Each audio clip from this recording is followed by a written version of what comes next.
It is a truth universally acknowledged that a single man in possession of a good fortune must be in want of a wife. In my time, the real truth for a talented woman was, take an elderly, wealthy old man to bed, service him, then wait until he dies. That was the truth for the young, creative woman of my time. Such a young woman would never see a novel published, a play produced, a painting in a public gallery, but she would have a creative life. How did I manage? Because my father was a rector and a teacher, and part of a class known as landed gentry, he did not feel a need to trade me like a cow to another farming family in return for a sharpened plough. I wrote it first to entertain my family, who enjoyed my creative endeavours. And my family was my greatest and most supportive audience. I even had a brother who was my literary agent, who helped get my first novel published.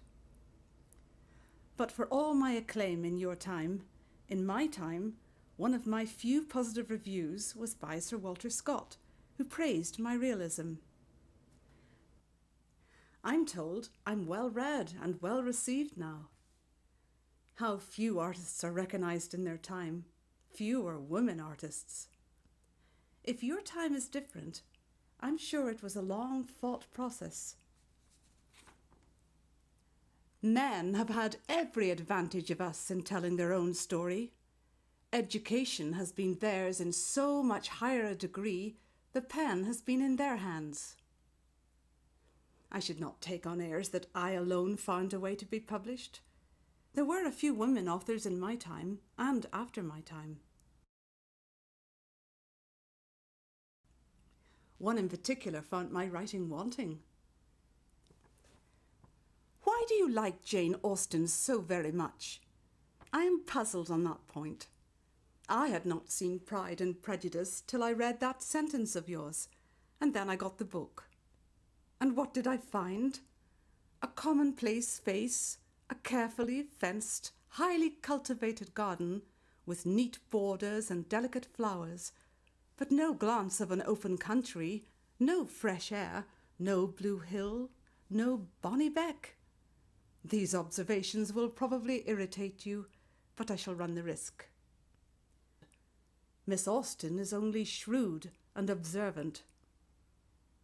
It thrilled me that a writer of the stature of Charlotte Bronte would find me worthy of her thoughtful contempt. It was the casual contempt of men I found disheartening.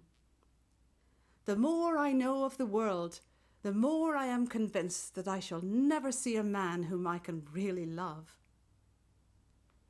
When my father died, and my family was in need, I did accept a proposal from a man I did not love. No Mr. Darcy for me, because it would have meant financial security for my mother and brothers. I declined within 24 hours, and I was greatly relieved. It is always incomprehensible to a man that a woman should ever refuse an offer of marriage. Unfortunately, Sir Walter did not come courting. Single women have a dreadful propensity for being poor, which is one very strong argument in favour of matrimony. And now I was, in the lexicon of the times, a spinster, but I was quite pleased with my portrait. To look almost pretty is an acquisition of higher delight to a girl who has been looking plain for the first 15 years of her life than a beauty from her cradle can ever receive. I did continue to write in spite of my family's financial problems.